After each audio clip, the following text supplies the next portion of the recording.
కలుగును గాక. కూడి వచ్చిన సంఘానికి ఉదయకాలపు శుభాలు తెలియజేస్తూ ఉన్నాను.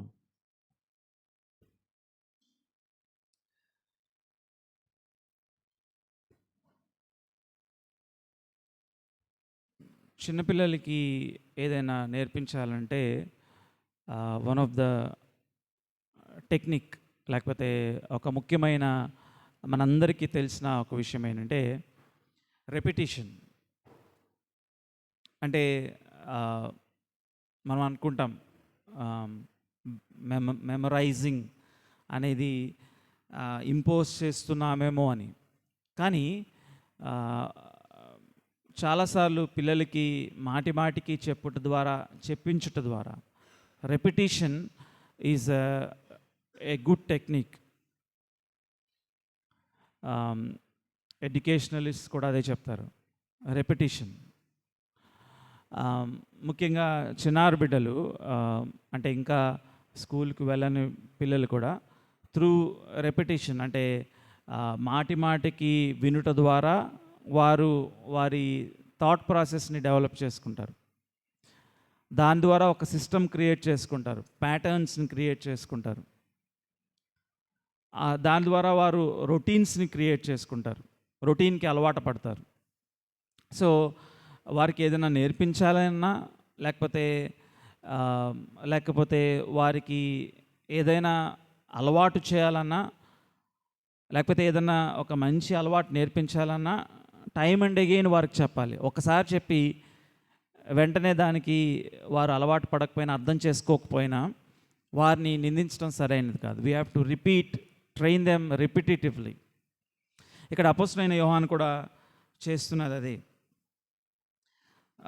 ఇప్పటికే అనేక మార్లు ఈ థీమ్ గురించి మాట్లాడి, ఇదన మనం యోహాను రాసిన మొదటి పత్రిక 4వ అధ్యాయము 7వ వచనం నుంచి 21వ వచనం వరకు ఉన్న వాక్య భాగాన్ని మనం ధ్యానిస్తూ వెళ్తున్నాం. అయితే ఈ వాక్య భాగంలో తిరిగి మనం టెస్ట్ ఆఫ్ లవ్, నిజంగా రక్షించబడిన వ్యక్తికి పరీక్షించుకోవడానికి 3 విషయాల గురించి యోహాను ఈ పత్రికలో తెలియజేస్తున్నాడు. మొదటిది a test of truth or a test of doctrine, అంటే వాక్యానుసారమైన బోధలో, సువార్తలో ముఖ్యంగా క్రీస్తు నిమిత్తమైన అవగాహన. రెండవది ఎ టెస్ట్ ఆఫ్ ఒబీడియన్స్, లేకపోతే విధేయత చూపించటము.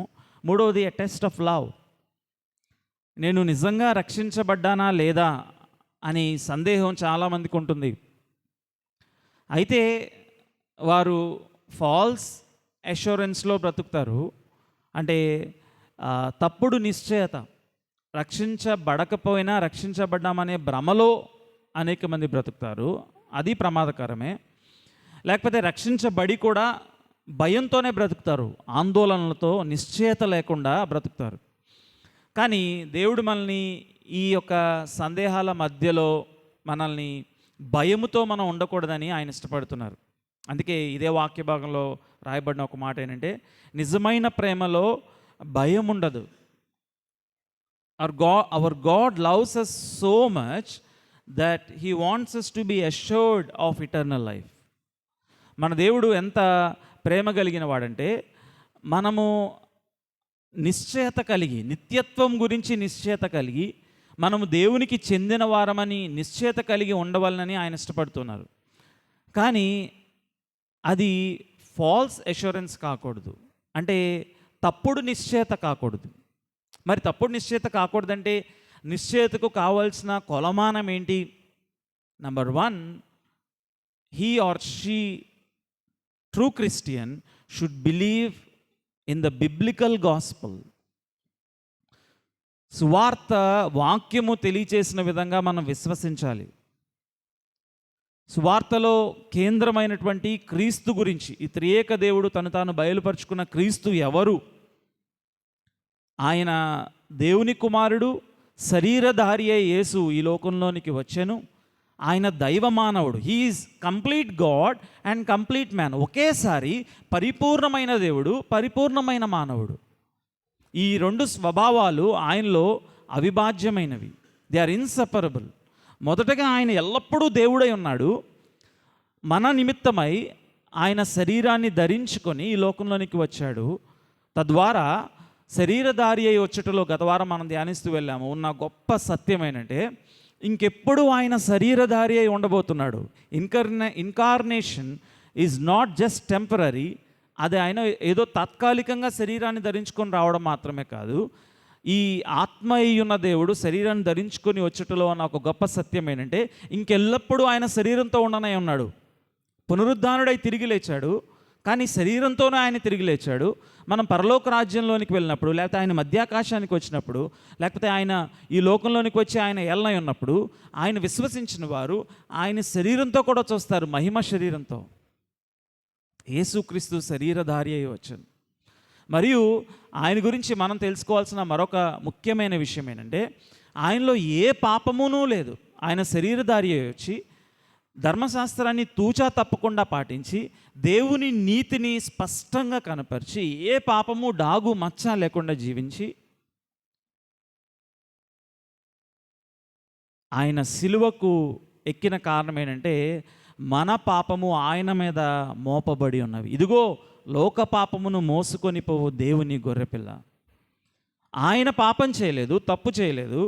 అన్యాయపు తీర్పు ద్వారా ఆయన సిలువకు ఎక్కుట అది దైవ సంకల్పమైంది. మానవరీత్యా మానవుని యొక్క అవిధేయత, దుష్టత్వము దేవుని సిలువకు నెట్టివేస్తే దేవుని సంకల్పము చొప్పున క్రీస్తు సిలువలో మరణించుట ఆయన సంకల్పమాయను. అపోస్తుల కార్యములు 2వ అధ్యాయంలో పేతురు మాట్లాడుతూ అంటాడు, it is God's plan that Christ should die. ఆయన పాపము ఎరుగని వాడు మన నిమిత్తమై పాపమయ్యాడు. సిలువలో ఆయన మరణించినప్పుడు మన పాపమును ఆయన మీద వేసుకొని ఆయన సిలువలో మరణించాడు. అంత మాత్రమే కాదు, ఆయన జీవించినప్పుడు ఆయన నీతి కలిగి జీవించాడు. అది ఎందుకు ప్రాముఖ్యం అంటే మన పాపము ఆయన భరించడం మాత్రమే కాదు, ఆయన నీతిని మనకిస్తున్నాడు.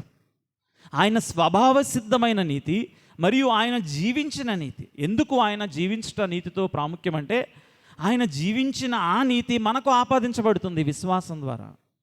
నీవు ధర్మశాస్త్రాన్ని పాటించలేదు, నేను దేవుని యొక్క నియమాన్ని పాటించలేదు, కానీ క్రీస్తు జీవించుట ద్వారా ఆయన విశ్వసించిన నాకు నా పాపం మీద ఆయన మీద మోపుకున్నాడు. ఆయన నీతిని, ఆయన జీవించిన నీతిని, his righteous living was transferred to me. అది సువార్త అంటే. ఇదంతా విశ్వసించిన నాకు ఉచితంగా అనుగ్రహింపబడుతుంది. ఇది దేవుని ఔదార్యమైన కృపావరమే. It is the grace of God. నేను ఆయన్ని ప్రేమించానని కాదు, ఈ వాక్య భాగంలో తెలియజేయబడింది, ఆయనే మొదట మనలను ప్రేమించాను. ఉదయకాల సమయంలో క్రీస్తు ఎవరై ఉన్నారు నీ జీవితానికి? క్రీస్తు ఎవరనంటే నేను నా జీవితాన్ని జీవిస్తూ ఉంటాను, క్రీస్తు నా నిమిత్తమై చనిపోయాడు, పరలోక రాజ్యాన్ని నా నిమిత్తమై ఇచ్చాడు, కానీ నేను నా జీవితాన్ని జీవించుకునుట ద్వారా నా రక్షణ కాదు. క్రీస్తు వలన నీకు రక్షణ అనుగ్రహించబడింది. It is the gift of God. ఉదయకాల సమయంలో ఇంకా ఏ కోశానైనా నీ మీద నువ్వు ఆధారపడుతున్నట్లయితే సువార్త నీకు అర్థం కానట్లే. It is not gospel. ఉదయకాల సమయంలో నీ విశ్వాసం ఆయన మీద ఉంచు.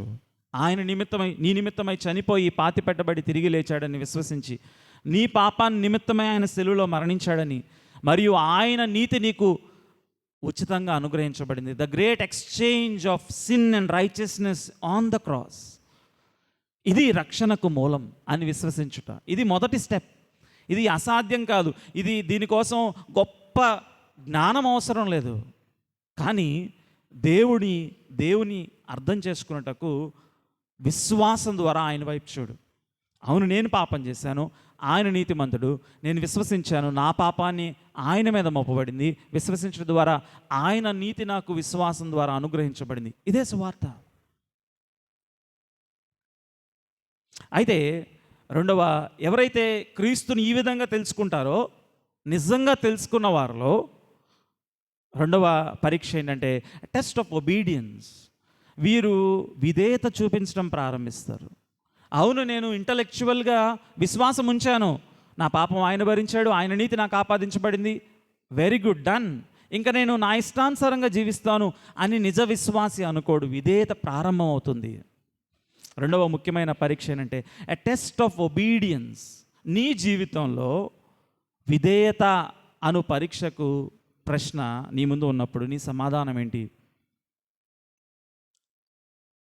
ఒకవేళ నీ సమాధానం నేను విధేయత చూపించడానికి ఆకాంక్షిస్తున్నాను, ఆయన ఆత్మ సహాయం ద్వారా ప్రయత్నం చేస్తున్నాను, ఇంతకుముందు నేను ఎలా ఉన్నానో అలా లేను, కానీ తప్పకుండా ఇంకా పరిపూర్ణం కాలేదు, కానీ నా డైరెక్షన్ మాత్రం ఆ వైపుగానే ఉంది, yes, that is an assurance. నేను గతంలో పాపాన్ని స్నేహించాను, పాపంలో జీవించాను, పాపమే శాశ్వతం అనుకున్నాను, పాపాన్ని అనుభవించాను, ఇప్పుడు నాకు పాపం అసహ్యమైంది.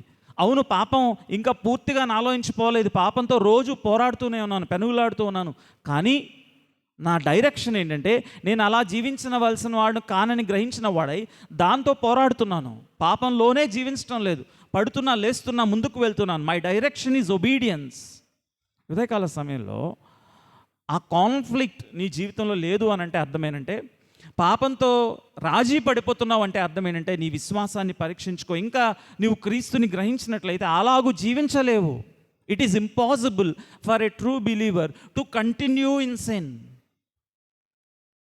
మనస్సాక్షి ఆత్మదేవుడు గద్దిస్తున్నప్పుడు పాపాన్ని ఒప్పుకొని విడిచిపెట్టి ఆయన వైపుకి తిరిగి వస్తావు. నేను మరొకసారి జ్ఞాపకం చేస్తున్నాను, పరిపూర్ణత గురించి నేను మాట్లాడడం లేదు. పరిపూర్ణత is our goal, perfection is our goal. నీ దేవుడు పరిపూర్ణుడు కనుక నువ్వు పరిపూర్ణుడై ఉండవలేను, దట్ ఈజ్ అవర్ గోల్. కానీ ఈ జీవితకాలం అంతయు ఈ గోల్ వైపుకి మనం ప్రయాణం చేస్తూ ఉంటాం. ఒక దినం we will attain that perfect righteousness.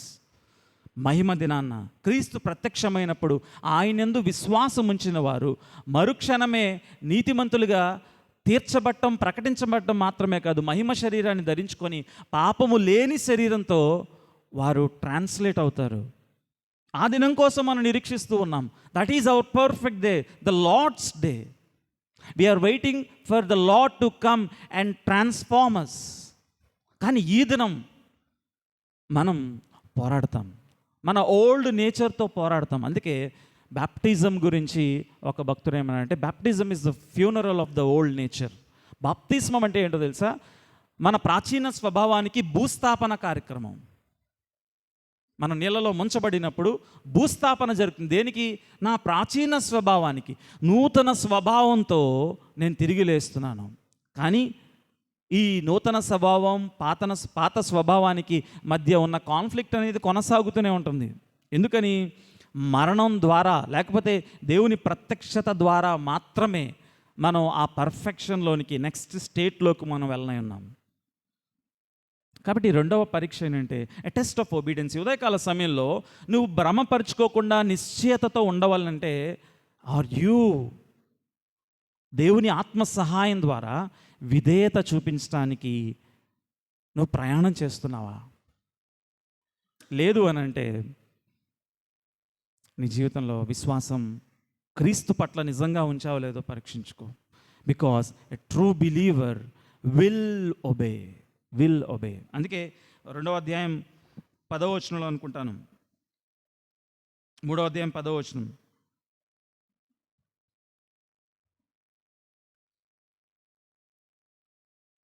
దేవుని మూలముగా పుట్టిన ప్రతివానిలో ఆయన బీజము నిల్చును గనుక వాడు పాపము చేయడు, వాడు దేవుని మూలంగా పుట్టినవాడు గనుక పాపము చేయజాలడు.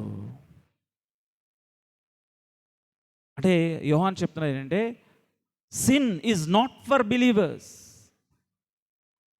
పాపము చేయజాలడు.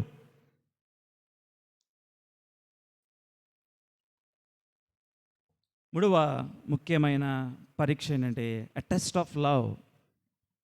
మొదటిది ఎ టెస్ట్ ఆఫ్ ట్రూత్ అయితే, రెండవది ఎ టెస్ట్ ఆఫ్ ఒబీడియన్స్ అయితే, మూడవది ఎ టెస్ట్ ఆఫ్ లవ్, ప్రేమ.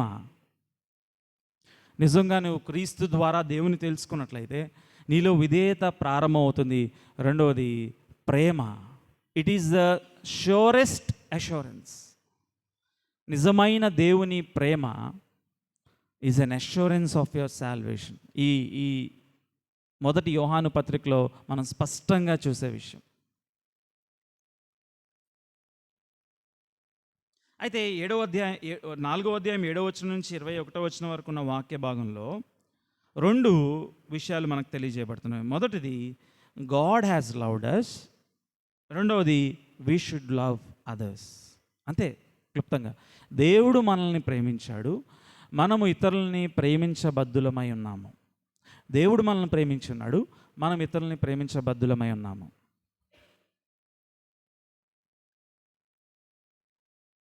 ఏడవ వచనం, ప్రియులారా మనము ఒకరినొకడు ప్రేమింతము, ఏలయనగా ప్రేమ దేవుని మూలముగా కలుగుచున్నది. ప్రేమించు ప్రతివాడును దేవుని మూలముగా పుట్టినవాడై దేవుని ఎరుగును. దేవుడు ప్రేమాస్వరూపి, ప్రేమ లేనివాడు దేవుని ఎరుగడు. ఇక్కడ రిపీట్ చేస్తూ ఉన్నాడు ద టెస్ట్ ఆఫ్ లవ్ గురించి. మనం యోహాను రాసిన మొదటి పత్రిక వారం వెంబడి వారం చూస్తున్నప్పుడు అర్థం చేసుకున్న విషయం ఏంటంటే, ఈ 3 పరీక్షల గురించే, test of truth, test of obedience, test of love. ఏ వాక్య భాగాన్ని చూసినా దేని గురించి మాట్లాడుతున్నాడో మనకు అర్థమైపోతుంది. తిరిగి ఎ టెస్ట్ ఆఫ్ లవ్ గురించి వస్తున్నాడు. దీనికి ముందు గత వారం మనం ధ్యానించాం, టెస్ట్ ఆఫ్ ట్రూత్ గురించి మాట్లాడుతూ వచ్చాడు. దాని ముందు అష్యూరెన్స్ గురించి మాట్లాడుతూ వచ్చాడు. దాని ముందు టెస్ట్ ఆఫ్ ట్రూత్ గురించి మాట్లాడుతూ వచ్చాడు. లవ్ గురించి మాట్లాడుతూ, ఇవి ఇంటర్చేంజ్ అవుతూ ఉన్నాయి, రిపీట్ చేస్తూ ఉన్నాడు. కారణం ఇందాక మనం చూసినట్లు, వి నీడ్ దిస్ రిపిటేషన్. సుమారు ఈ 7వ వచనం నుంచి 21వ వచనం వరకు సుమారు 29 సార్లు ప్రేమింతము, ప్రేమించను, ప్రేమ అనే పదం వాడబడుతూ వచ్చింది. ఇక్కడ ఒక మాట అంటున్నాడు, దేవుడు ప్రేమ స్వరూపి. కింద ఫుట్ నోట్లో ఏమన్నదంటే, దేవుడు ప్రేమ అయి ఉన్నాడు. The essence of God is love.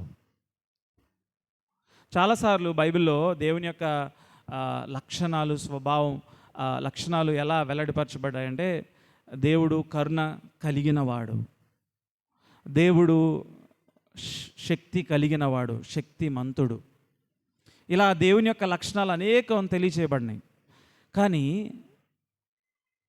యోహాను స్పష్టంగా తెలియజేస్తున్నాడంటే, దేవుడు ప్రేమ కలిగి ఉన్నాడు కాదు. చాలామంది మనం కూడా ప్రేమ కలిగి ఉన్నాము. ఇక్కడ దేవుని గురించి దేవుడు ప్రేమ కలిగి ఉన్నాడని చెప్పటం లేదు, ఆయన ప్రేమ అయి ఉన్నాడు. అంటే హిజ్ ఎస్సెన్స్ ఈజ్ లవ్. యోహాను సువార్తలో మరియు 3 పత్రికల్లో దేవుడు ఏమై ఉన్నాడు అనడానికి 3 విషయాలు చెప్పాడు. ఒకటి, దేవుడు ఆత్మ గనుక, 4వ అధ్యాయం 24వ వచనం యోహాను సువార్తలో, దేవుడు ఆత్మ గనుక, గాడ్ ఈజ్ స్పిరిట్. ఇదే పత్రికలో 1వ అధ్యాయంలో దేవుడు వెలుగు అయి ఉన్నాడు, గాడ్ ఈజ్ లైట్. మూడవదిగా ఇక్కడ 3వ ముఖ్యమైన విషయం చెప్తున్నాడు, God is love, his essence is love. ఆయనే ప్రేమ అయి ఉన్నాడు. దేవుడు ఈజ్ ఈక్వల్ టు లవ్.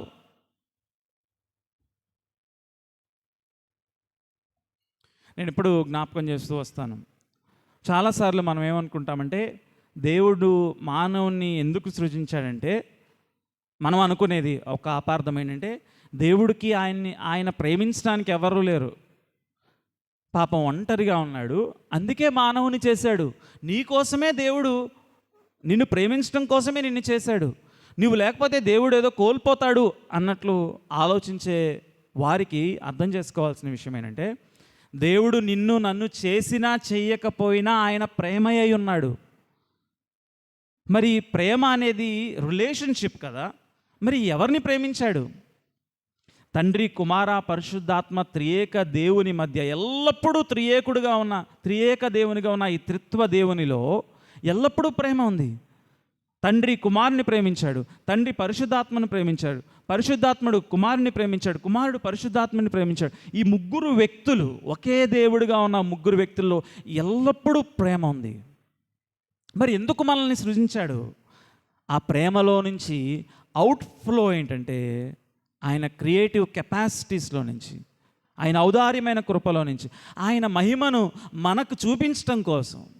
ఆయనకు తెలియక కాదు, ఆయన మనల్ని సృజించకపోయినా సంతోషంగానే ఉండేవాడు, ప్రేమతోనే ఉండేవాడు, ఎల్లప్పుడూ ఉండేవాడు. కానీ he want to share that Joy with you. నీకు చూపించడానికి ఆయన మహిమను. ఒక్కసారి ఆలోచించి, దేవుడు నన్ను ఎందుకు సృజించాడంటే నేను లేకపోతే ఆయనకు లోటు కాదు. చాలాసార్లు మనం ఏమని ఉంటామంటే, నువ్వు రాకపోతే, దేవుని వద్దకు రాకపోతే ఆయన బాధపడతాడు. అవును, ఆయన చేసిన మానవుడు ఆయన తృణీకరించినప్పుడు ఆయనకు బాధ కలుగుతుంది. కానీ మనం అర్థం చేసుకోవాల్సింది ఏంటంటే, ఆయన మనల్ని సృష్టించకపోయినా సంపూర్ణుడైన దేవుడు, ఆయన ప్రేమై ఉన్నాడు. Is an eternal love God. ఈ సత్యాన్ని బైబిల్ దేవునిలో తప్ప మనం ఎవ్వరిలోని గ్రహించలేం. త్రియేక దేవునిలో ఉన్న యేసుక్రీస్తు ప్రభు, తండ్రి, కుమార, పరిశుద్ధాత్మ దేవుని మధ్యలో ఉన్న ఈ ప్రేమ, ఇది నిత్య ప్రేమ. అయితే మనం అనుకోవచ్చు, దేవుడు ప్రేమ స్వరూపి అయి ఉన్నాడు అన్నప్పుడు ఇంకా ఆయన అన్నిటినీ ప్రేమిస్తాడు. He loves everything.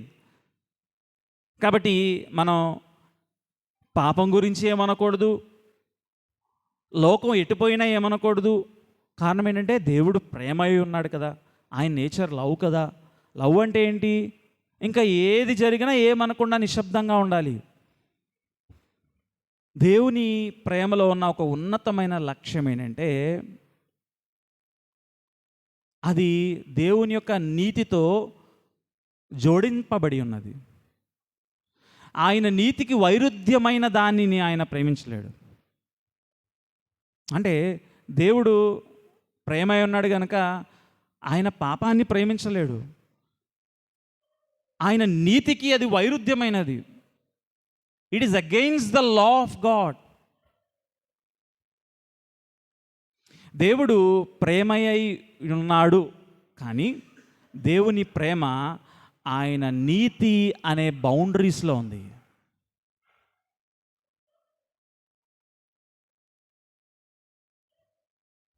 దేవుడు ప్రేమాస్వరూపి, ప్రేమ లేనివాడు దేవుని ఎరుగడు. అందుకే ఎవరైనా వచ్చి దేవుడు ప్రేమ ఉన్నాడు కనుక మనం ఏ విషయం గురించి కూడా మాట్లాడకూడదు, లేకపోతే పాపాన్ని కూడా మనం ఏమనకూడదు. జడ్జ్ మీ నాట్ అని ఉంది కదా. ఎవరిని మనం జడ్జ్ చేయకూడదు. In fact God himself judges. దేవుని ప్రేమ గురించి నేను మాట్లాడుతున్నాను.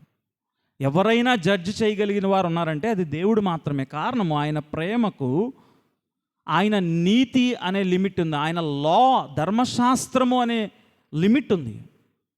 కాబట్టి ఎవరైనా దేవుడు ప్రేమ కలిగిన వాడు కదా, కాబట్టి హోమోసెక్షువల్ మ్యారేజ్ దాన్ని కూడా మనం అంగీకరించాలి, దేవుడు ప్రేమ అయి ఉన్నాడు కదా అని చెప్పినట్లయితే అది ఆయన నీతికి విరుద్ధమైనది. ఆయన నీతికి విరుద్ధమైన దాన్ని ఆయన ప్రేమించలేడు, ఆయన ద్వేషిస్తాడు.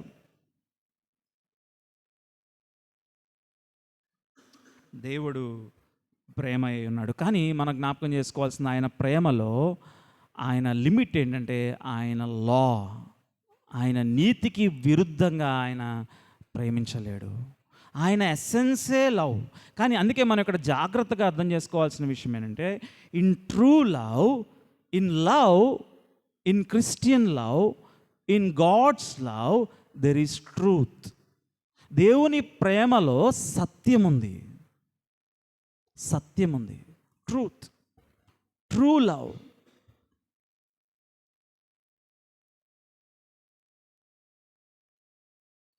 దేవుడు ప్రేమ స్వరూపి అయి ఉన్నాడు. ఇంకా ఈ వాక్య భాగంలో మనం చూసుకుంటూ ముందుకు వెళ్తే, ఆయన ప్రేమై ఉన్నాడు అన్నదానికి అపోస్తలుడైన యోహాను ఇస్తున్న నిర్వచనం ఏంటంటే, ఆయన ఎక్స్ప్రెషన్ ఆఫ్ హిస్ లవ్ ఏంటంటే ఆయన కుమారుని పంపించటే. చూద్దాం 10వ వచనం. మనము దేవుని ప్రేమించితిమి అని కాదు, తానే మనలను ప్రేమించి మన పాపమునకు ప్రాయశ్చిత్తమైనటకు తన కుమారుని పంపెను. ఇందులో ప్రేమ ఉన్నది. The peak of God's love, దేవుని ప్రేమకు పీక్ ఏంటంటే, అంటే అల్టిమేట్ లవ్ ఎక్స్ప్రెషన్ ఏంటంటే తన కుమారుని పంపించుట. ఎల్లప్పుడూ తండ్రి, కుమారుడు, పరిశుద్ధాత్ముడు త్రియేక దేవునిగా ఉన్న ఈ దేవునిలోని రెండవ వ్యక్తిని తన కుమారుని మన కొరకు పంపించుటలో, మరియు తన కుమారుడు శరీరధారి అయి వచ్చుటలో, మరియు తన కుమారుడు సిలువలో యాగమై మరణించుటలో దేవుని ప్రేమ అత్యున్నతంగా కనపరచబడింది. మరియు ఈ ఆయన ప్రేమ కనబర్చిన విధానం ఏంటంటే, మనము ఆయన్ని ప్రేమించితిమి అని కాదు, ఆయనే మొదట మనలను ప్రేమించింది. He loved us not because we have loved him. He first loved us. చాలాసార్లు మనకుండే ఒక అపోహ ఏంటంటే, నేను ప్రేమించాను, నేను వెతుక్కుంటూ వెళ్ళాను, దేవుడు నాకు దొరికాడు. నేను విశ్వాసం ఉంచాను, నాకు దేవుడు దొరికాడు. కానీ బైబిల్ స్పష్టంగా తెలియజేస్తుంది ఏంటంటే, హీ ఫస్ట్ లవ్డ్ us. ఆయన మొదట మనల్ని ప్రేమించిన గనుకనే మనం ఆయన్ని ప్రేమిస్తున్నాం.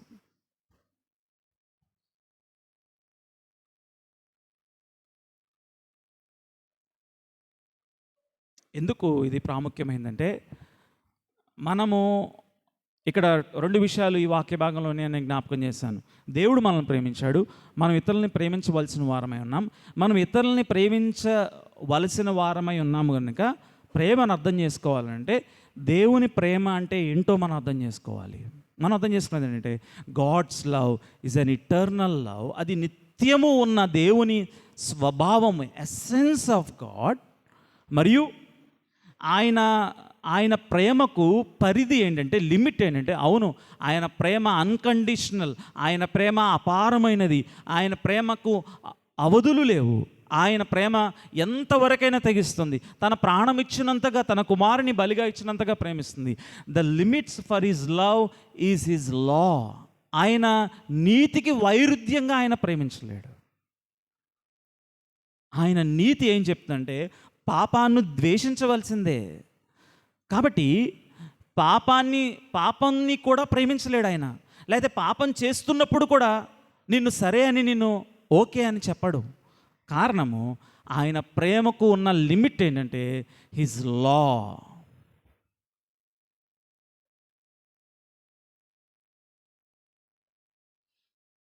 ఇప్పుడు మనం చూద్దాం 11వ వచనంలో, ప్రియులారా, దేవుడు మనలను ఇలాగూ ప్రేమింపగా మనము ఒకరినొకడు ప్రేమింపబద్ధులమై ఉన్నాము.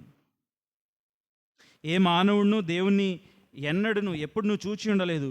మనం ఒకరినొకడు ప్రేమించిన యెడల దేవుడు మన యందు నిలిచియుండును, ఆయన ప్రేమ మన యందు సంపూర్ణమగును.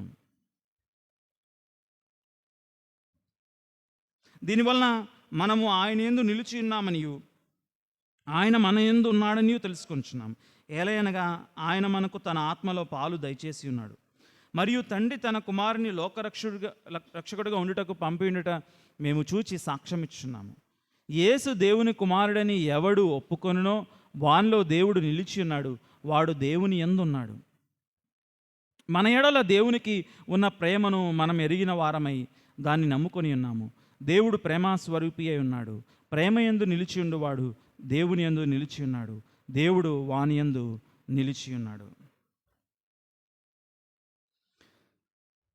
ఇక్కడ అపోస్తలుడైన యోహాను చేస్తున్న విషయం ఏంటంటే, మీరు జాగ్రత్తగా ఇంటికి వెళ్ళిన తర్వాత ఈ వాక్య భాగాన్ని మరొకసారి చదవండి. మనం ప్రేమించవలసిన వారమై ఉన్నాం. అయితే ఈ ప్రేమని దేంతో లింక్ చేస్తున్నాడంటే, అవర్ ఫెయిత్ ఇన్ క్రైస్ట్. మనం ఎందుకు ప్రేమించవలసిన వారమై ఉన్నాము, మరియు ఎలా ప్రేమించవలసిన వారమే అని జ్ఞాపకం చేస్తూ, hour love, Christian love is orthodox. Christian love is linked to the faith. Christian love is linked to the truth that God has sent his son. దేవుడు తన కుమారుని పంపి ఉన్నాడు అన్న సత్యంలో నుంచే మనం ఇతరుల్ని ప్రేమించగలవాలి. మీరు ఒక ప్రశ్న మీకు రావాలి, అదేంటంటే, బ్రదర్ ఏంటి క్రిస్టియన్ లవ్ అంటారు, వరల్డ్ లవ్ అంటారు, వ్యత్యాసం ఉందా? వ్యత్యాసం ఉంది. మరియు దేవునికి ఆయన అంగీకరించగలిగిన ప్రేమ ఏంటంటే ఓన్లీ క్రిస్టియన్ లవ్. లోకంలో అనేక మంది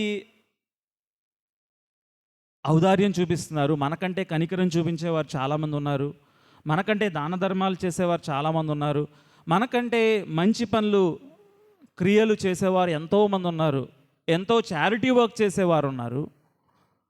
మరి వ్యత్యాసం ఏంటంటే, ఎందుకు దేవునికి ఆ ప్రేమ యోగ్యమైనది కాదనంటే, దానిలో సత్యం లేదు. ఏంటి ఆ సత్యము? ఆ పలానా వ్యక్తి వారు చేసే క్రియలకు సత్యము లేదు. ఆ సత్యం ఏంటంటే వారు క్రీస్తుని ఎరిగి ఉండలేదు. So Christian love comes from believing in the truth. ఈ విషయాన్ని జోడించడానికే పైన 4వ అధ్యాయం మొదటి 6 వచనాల్లో తెలియజేస్తూ ఉన్నాడు. ప్రేమలోనికి వచ్చేమని తెలియజేసిన విషయం ఏంటంటే, యేసుక్రీస్తు శరీరధారి అయి వచ్చనని ఏ ఆత్మ ఒప్పుకొనదో అది దేవుని యొక్క ఆత్మ కాదు. క్రీస్తుని ఒప్పుకొనని ఆత్మ అది దేవుని ఆత్మే కానప్పుడు ఆ వ్యక్తి నుంచి వచ్చే ప్రేమ దేవుని ప్రేమ ఎలా కాగలదు? మనం అర్థం చేసుకోవాల్సిన లాజికల్ కనెక్షన్ అంటే, నీవు క్రీస్తుని విశ్వసించిన తర్వాత ప్రేమించే ప్రేమయే దేవునికి యోగ్యమైన, ఆమోదయోగ్యమైన ప్రేమ. నువ్వు ఎంత నీ హృదయాన్ని దారపోయచ్చు, నీకు కలిగి ఉన్నదంతయు ఇవ్వచ్చు. It is in the apostle's mind, Yohan యొక్క మనసులో ఇది నిరుపయోగమే. This is of no use because the true love has Christ in it. ఉదయకాల సమయంలో అందుకే క్రీస్తుని స్వంత రక్షకునిగా అంగీకరించటం అంత ప్రాముఖ్యమైంది. 15వ వచనంలో మరొకసారి అన్నాడు, యేసు దేవుని కుమారుడు అని ఎవడు ఒప్పుకొనునో వానిలో దేవుడు నిలిచి ఉన్నాడు, వాడు దేవుని యందున్నాడు. ఎందుకు ఈ విషయాన్ని మళ్ళీ జ్ఞాపకం చేస్తున్నాడు? యేసు దేవుని కుమారుడు అని ఒప్పుకోవాలని పైన మాట్లాడాడు కదా. ఈ సందర్భంలో జ్ఞాపకం చేస్తున్న కారణం ఏంటంటే, మీరు ఆ విషయాన్ని ఒప్పుకోకపోతే you can not love truly, మీరు నిజంగా ప్రేమించలేరు. చాలామంది యవనస్తులు చెప్పేది ఏంటంటే, అన్న ఆ పర్సన్ అసలు దేవుణ్ణి తెలుసుకోలేదు, కానీ అసలు క్రిస్టియన్స్ కూడా అలా ప్రేమించరు అన్న, అంత బాగా ప్రేమిస్తాడు, నాకు కావాల్సినవన్నీ ఇచ్చేస్తాడు, నన్ను ఒక పూల అద్దంలో పెట్టుకుని చూస్తాడు.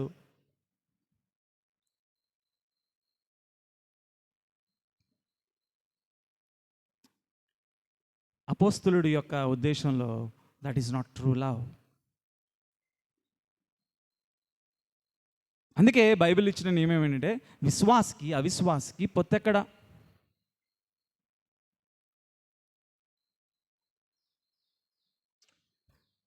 రెండవది, ఒకటి హెడ్కి సంబంధించింది, అంటే Christian love is true to the truth.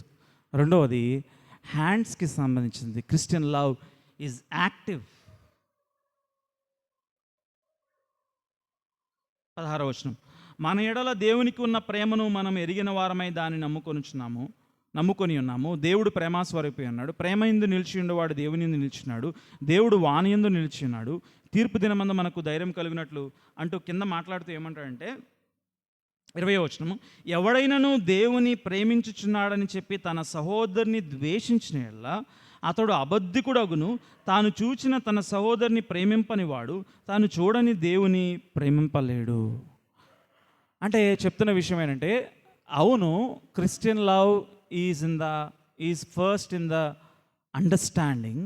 క్రీస్తు ద్వారా నువ్వు దేవుని తెలుసుకున్నావు కనుకనే నిజమైన ప్రేమ నీలో నుంచి రాగలదు. కానీ ఇది తప్పకుండా యాక్టివ్ లవ్, అంటే ఇది పనిచేసే ప్రేమ. తన కనిపించే సహోదరుని ప్రేమిస్తుంది. It will love his friend, his brother. 3వ అధ్యాయం 16వ వచనం, ఆయన మన నిమిత్తము తన ప్రాణము పెట్టెను గనుక దీనివల్ల ప్రేమ ఎట్టిదని తెలుసుకొనుచున్నాము. మనము కూడా సహోదరుల నిమిత్తము మన ప్రాణములను పెట్టబద్దులమై ఉన్నాము. మరియు ఈ లోకపు జీవన ఉపాధి గలవాడై ఉండి తన సహోదరునికి లేమి కలుగుట చూచి అతని ఎడల ఎంత మాత్రమును కనుకరము చూపని వాని యందు దేవుని ప్రేమ ఎలాగు నిలుచును? చిన్నపిల్లలారా, మాటతోనూ నాలుకతోనూ కాక క్రియతోనూ సత్యముతోనూ ప్రేమింతుము. ఇందువలన మనం సత్య సంబంధులమని ఎరుగుదుము. Christian love is an active love. అది మాటలతో చెప్పే ప్రేమ కాదు, క్రియాత్మకంగా ఉండే ప్రేమ, ఔదార్యమైన ప్రేమ. అందుకే యాకోబు అంటాడు, ఎవరైనా లేమిలో ఉన్నప్పుడు ప్రైజ్ ద లార్డ్, నీ గురించి ప్రార్థన చేస్తాను వెళ్ళిరా అనడం కాదు, నువ్వు సహాయం చేయి. It is an active love. నీవు చేయగలిగి ఉండి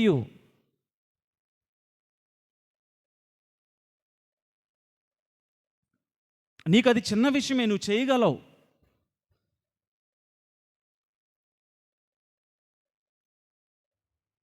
Christian love is an active love. అయితే మనం జ్ఞాపకం చేసుకోవాల్సిన విషయం ఏంటంటే, ఈ ఈ క్రిస్టియన్ లవ్ గురించి కూడా బైబిలే నిర్వచించింది. ఏంటి సహోదర ప్రేమ, లేకపోతే దేవుని ప్రేమ అంటే ఏంటి? పేతురు మొదటి పత్రిక 5వ అధ్యాయం 5వ వచనం. నేను చాలా వచనాలు చెప్తాను, మీరు అవన్నీ తీయవలసిన అవసరం లేదు, దాని కాంటెంట్ వినండి. తగ్గించుకొనుట, humility, be humble with one another.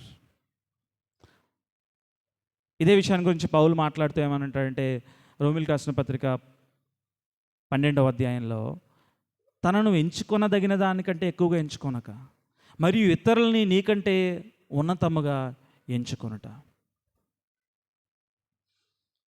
క్రైస్తవ ప్రేమ is humbling one another.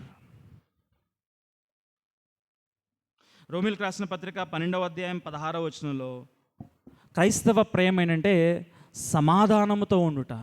Live in harmony with one another. ఒకరితో ఒకడు సమాధానము కలిగి ఉండుట. కారణము, ప్రభువుని ఎరగని వారితో నువ్వు సంపూర్తి అయిన సమాధానంతో ఉండలేవు. కారణము, ఆ వ్యక్తి బేసికల్గా ఆ వ్యక్తి క్రీస్తుని తెలుసుకోలేదు. అక్కడ నీకు ఎట్లయినా కాన్ఫ్లిక్ట్ వస్తుంది ఆ విషయంలో. కానీ ప్రభువుని ఎరిగిన వ్యక్తి, ఈ వ్యక్తి క్రీస్తుతో సమాధాన పడ్డాడు కాబట్టి నీతో ఎందుకు సమాధాన పడలేకపోతున్నాడు? Live in harmony with one another. పేతురు మొదటి పత్రిక 4వ అధ్యాయం 9వ వచనం ప్రకారం, ఒకరికొకరు ఆతిథ్యము చేయుడి. ఒకరికొకరు ఆతిథ్యము చేయుడి. Hospitality is showing God's love.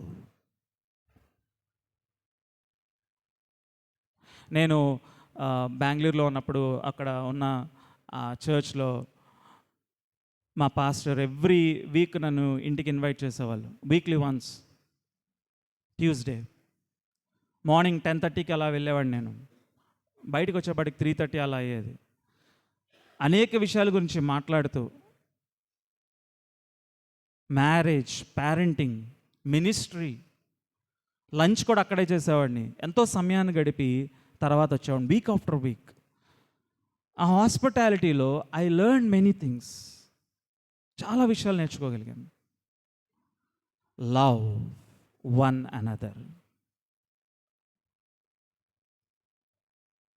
కొలస్సీలకు రాసిన పత్రిక 3వ అధ్యాయం 16వ వచనంలో లవింగ్ వన్ అనదర్ అనే దానికి కొలస్సీలకు రాసిన పత్రిక 3వ అధ్యాయం 16వ వచనం.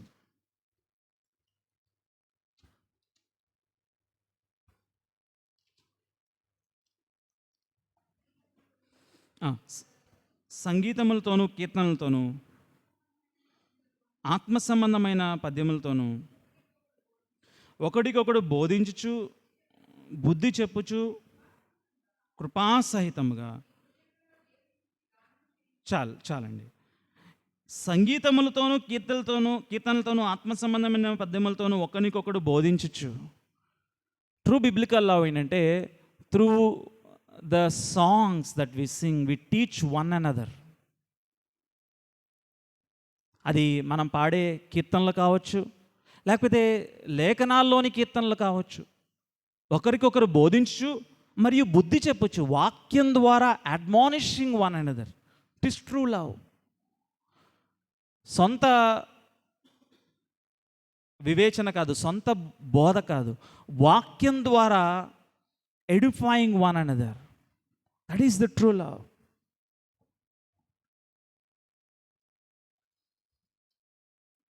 తర్వాత తెస్సలోనికీయులకు రాసిన మొదటి పత్రిక 5వ అధ్యాయం 11వ వచనంలో, ఒకరినొకరు ప్రోత్సహించుకొనుట, encouraging one another. True biblical love ఏంటంటే ఎంకరేజింగ్ వన్ అనదర్. ఒకరిలో నువ్వు ఒక తలాంతిని కనుగొన్నప్పుడు దాన్ని ఎంకరేజ్ చేయడం, దాన్ని స్టిర్ చేయడం, వారిని దేవుని యొక్క పని కోసం వినియోగింపబడేటట్లు వారిని ముందుకి నడిపించటం. Loving one another. హెబ్రీయులకు రాసిన పత్రిక 3వ అధ్యాయం 13వ వచనం ప్రకారము ఒకరినొకరు ఎగ్జార్ట్ చేయడం,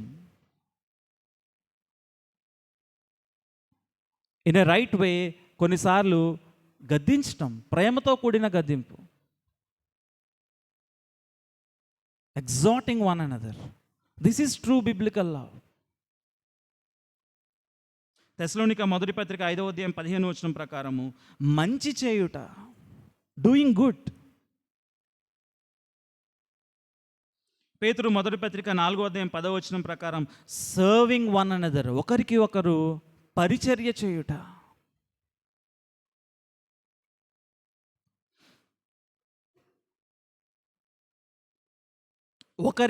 ఒకరి భారములు ఒకరు మోయుట.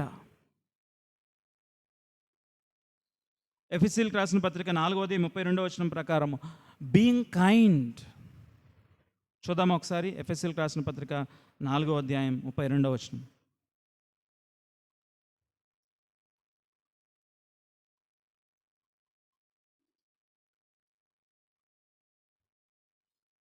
ఒకని ఎడల ఒకడు దయ కలిగి కరుణాహృదయులై క్రీస్తునందు దేవుడు మిమ్మల్ని క్షమించిన ప్రకారము మీరును ఒకరినొకరు క్షమించుడి.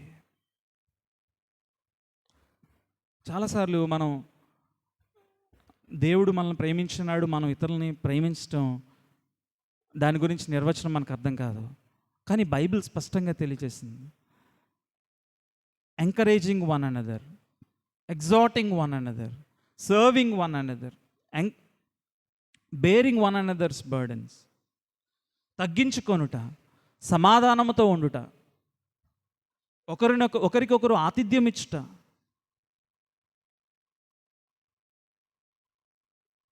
దయ కలిగి ఉండుట.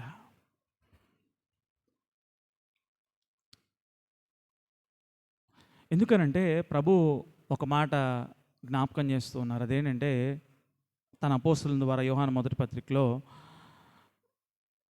In a way this love, ఈ ప్రేమ దేవుని చూపిస్తుందంట. It shows God. నిజంగా విశ్వసించిన ఈ విశ్వాసుల మధ్యలో ఉండే ఈ ప్రేమ ఇట్ ఇట్ ఇట్ ఎగ్జంప్లిఫైస్ గాడ్. దేవుని మనకి చూపిస్తుంది. ఈ లేఖన భాగం మనకు స్పష్టంగా తెలియజేస్తున్న విషయం అదే. ఇవేమి కూడా క్రీస్తు ప్రాయశ్చిత్తానికి కానీ ఆయన ఉన్నతమైన ప్రేమకు కానీ సరితూగవు. ఆయన సిలువలో ఒక్కసారే మన నిమిత్తమై చనిపోయి పాతిపెట్టబడి తిరిగి లేచాడు. ఆయన ప్రేమకు సమానమైనది మరి ఏదీ లేదు. మనం ఆయన్ని ప్రేమించామని కాదు, మనం ఇంకనూ ఆయనకి దూరస్థులమై ఉండగా, మనం ఇంకనూ పాపులమై ఉండగా ఆయన మొదట మనల్ని ప్రేమించాడు. ఔదార్యమైన ప్రేమతో ఆయన ప్రేమించాడు. తన ప్రాణము పెట్టినంతగా ఆయన మనల్ని ప్రేమించాడు. దానితో సరితూగగలిగింది ఏదీ లేదు. కానీ ఈ ప్రేమను అర్థం చేసుకున్న మనము ప్రేమించబద్ధులమై ఉన్నాము అంటే we receive that love and now we transfer it. కాబట్టి క్రిస్టియన్ లవ్, క్రైస్తవ ప్రేమ ట్రూ లవ్. రెండవది Christian love is active love. మూడవది Christian love is assuring love. నిశ్చయతను నీకు అనుగ్రహిస్తుంది.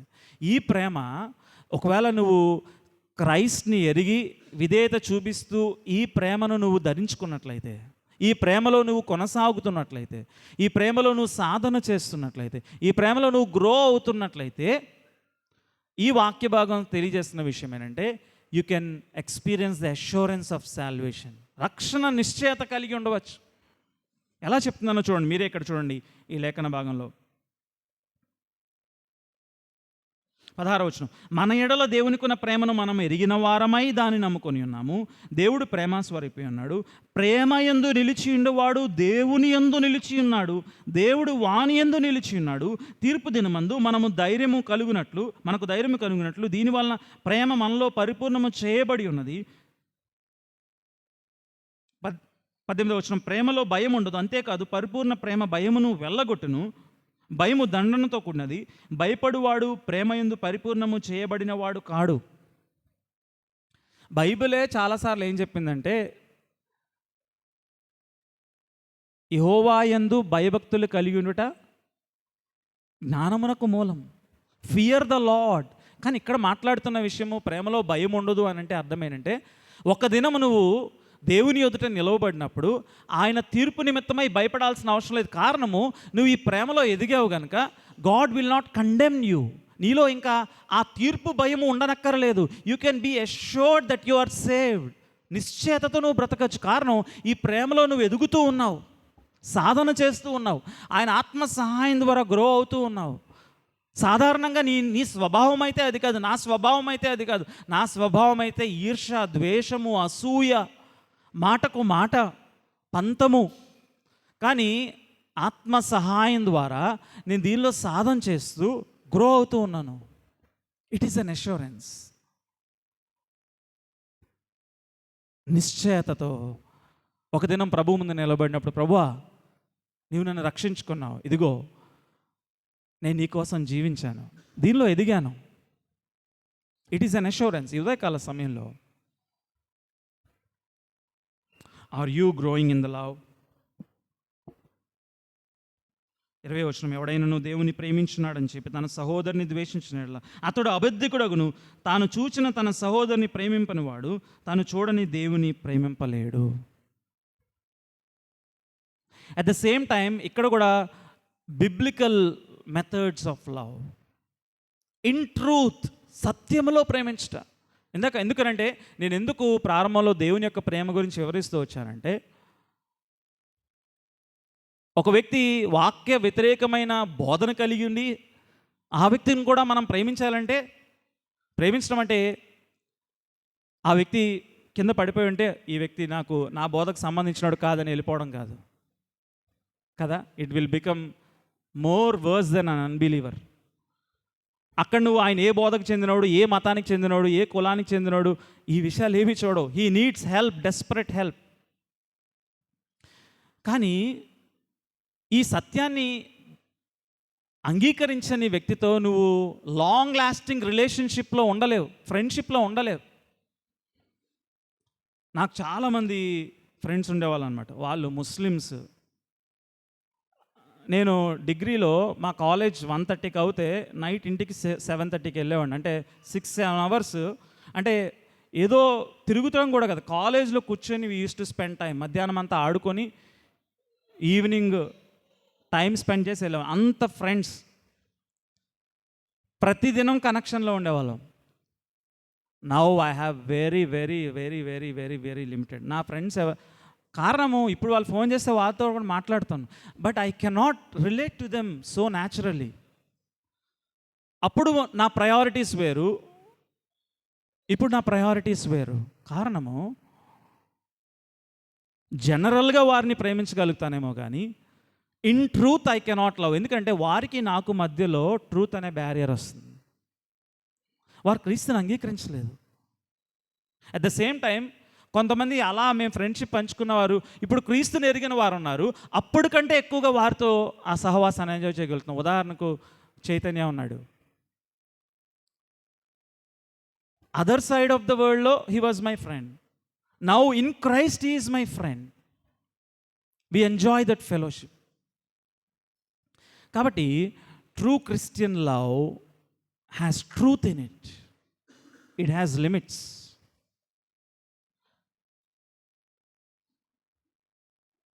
యువతకాల సమయంలో సూటి ప్రశ్న అంటే, are you growing in true Christian love? ఆయన బలను సమీపిస్తున్న మనము ఒకసారి పరీక్షించుకుందాం. A true mark of a true Christian is genuine biblical love. Growing in genuine biblical love. ప్రేమలో కూడా పరిపూర్ణం కాలేం. మన ప్రేమలో ఎక్కడో ఒక చోటన కల్మషం ఉంటుంది, స్వార్థం ఉంటుంది. కానీ are you growing in that direction? ఆయన బలను సమీపిస్తున్న మనము ఈ విషయాల్ని పరిశీలించుకొని ప్రభు బలలో చేయవేద్దాం. ప్రార్థన చేసుకుందాం. ఆయన మొదట మనల్ని ప్రేమించాడు. మనం ఆయన్ని ప్రేమించితే మన కాదు, మనం ఆయన వెతికామని కాదు, ఆయన ఔదార్యమైన ప్రేమ. మరియు ఆయన ఎలా ప్రేమించారంటే, మనం ఇంకనూ పాపులమై ఉండగా మన నిమిత్తమై సిలువలో మరణించేంతగా ప్రేమించాడు. అందుకే బైబిల్ ఏమని సెలవిస్తుందంటే, మనమును ప్రేమించబద్దులమై ఉన్నాము. ప్రభు మాట్లాడుతూ ఒక మాట అన్నారు, నిన్ను ప్రేమించేవారు నువ్వు ప్రేమిస్తే నీకు అన్యునికి వ్యత్యాసం ఏంటి? కాబట్టి సార్వజనీయంగా మనం అందరినీ ప్రేమించినాం. ఆయన మంచివారి మీదను చెడ్డవారి మీదను వర్షాన్ని కురిపిస్తున్నాడు, సూర్య కిరణాలని ఉదయింపజేస్తున్నాడు. మనం అందరినీ ప్రేమించబద్దులమై ఉన్నాం. కానీ this love begins with your understanding of who Christ is and who this God is. క్రీస్తు ఎవరో అర్థం చేసుకున్నట ద్వారా నిజమైన ప్రేమ ప్రారంభమవుతుంది. రెండోది, సర్కిల్స్. దేవుని ప్రేమిస్తావు, నీ ఇమ్మీడియట్ ఫ్యామిలీ మెంబర్స్, నీ భార్యను ప్రేమిస్తావు, నీ భర్తను ప్రేమిస్తావు, నీ బిడ్డలను ప్రేమిస్తావు, నీ సహవాసాన్ని, సంఘాన్ని ప్రేమిస్తావు, లోకంలోని ప్రభువుని ఎరిగిన వారిని ప్రేమిస్తావు. ఫైనల్లీ ఆయన ఏ విధంగా అయితే అందరినీ ప్రేమించాడో అందరినీ ప్రేమిస్తావు. ప్రశ్న ఏంటంటే, నువ్వు పర్ఫెక్ట్గా ప్రేమిస్తున్నావా అని ప్రభువు నేను అడగటం లేదు, కానీ ప్రేమలో ఎదుగుతూ ఉన్నావా? Are you growing in love? ఉదయకాల సమయంలో, ప్రభువా నా బలం సరిపోవడం లేదు, నా స్వభావం అది కాదు ప్రభువా,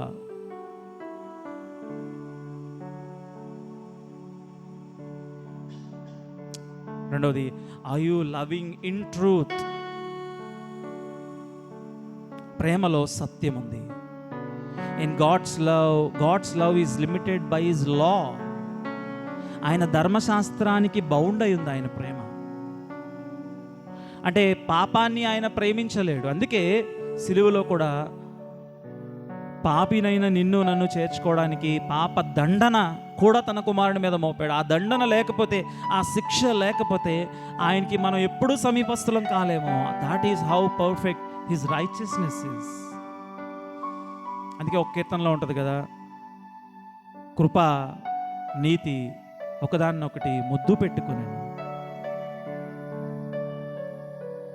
నీతి సమాధానములు ముద్దు పెట్టుకున్నాయి, ప్రేమ న్యాయము ముద్దు పెట్టుకున్నాయి సిలువలో.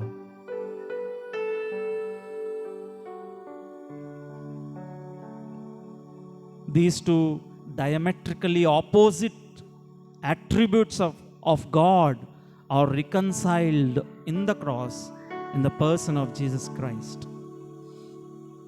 ఇంకెప్పుడు కలవలేవు అన్న సత్యము, ప్రేమ సిలువలో జోడించబడ్డాయి. ఇంత గొప్ప ఔదార్యమైన దేవుని ప్రేమను అర్థం చేసుకున్న నీవు చిన్న చిన్న వాటి గురించి ఎందుకు నువ్వు ప్రేమించలేకపోతున్నావు? ఎందుకు నేను ప్రేమించలేకపోతున్నాను? ప్రభువుని అడుగుదాం. ప్రభువా, ఇంత గొప్ప రక్షణ మీరు ఇచ్చారు. ఈ దినం నేను భయం లేకుండా, నిజమైన ప్రేమలో భయం ఉండదు ప్రభువా, నేను నిశ్చయతతో బ్రతకాలంటే, అష్యూరెన్స్తో, బ్లెస్సెడ్ అష్యూరెన్స్తో నేను ఉండాలంటే, ఈ ప్రేమలో మీ ప్రేమను సాధన చేయడానికి సహాయం చేయండి. నిజమైన ప్రేమ పాపాన్ని ద్వేషిస్తుంది. నీ సహోదరుడు వ్యభిచరిస్తుంటే నిజమైన ప్రేమ పర్వాలేదులే అని చెప్పదు. నిజమైన ప్రేమ ప్రేమతో సరిచేస్తుంది.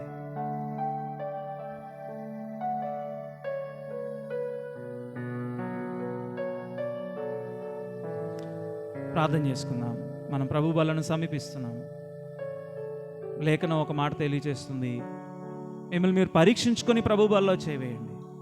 అలవాటు చొప్పునో వారం వెంబడి వారం చేయి వేయాలి కనుక వేస్తుండటమో కాదు, కానీ ఆయన గొప్ప రక్షణను అనుభవించిన నీవు బాప్తిస్మం ద్వారా నీ విశ్వాసాన్ని ప్రకటించినట్లయితే, అనుభవపూర్వకంగా ఆయన తెలుసుకున్నట్లయితే, ఆయన బలలో పరీక్షించుకొని ఆయా విషయాల్లో దోషారోపణ నీ మనస్సాక్షిలో నువ్వు వింటున్నట్లయితే వాటిని ఒప్పుకొని విడిచిపెట్టి ప్రభు వాళ్ళలో చేయవలసిందిగా నేను కోరుతున్నాను. ప్రార్థన చేసుకుందాం. మన మధ్యలో సహోదరులు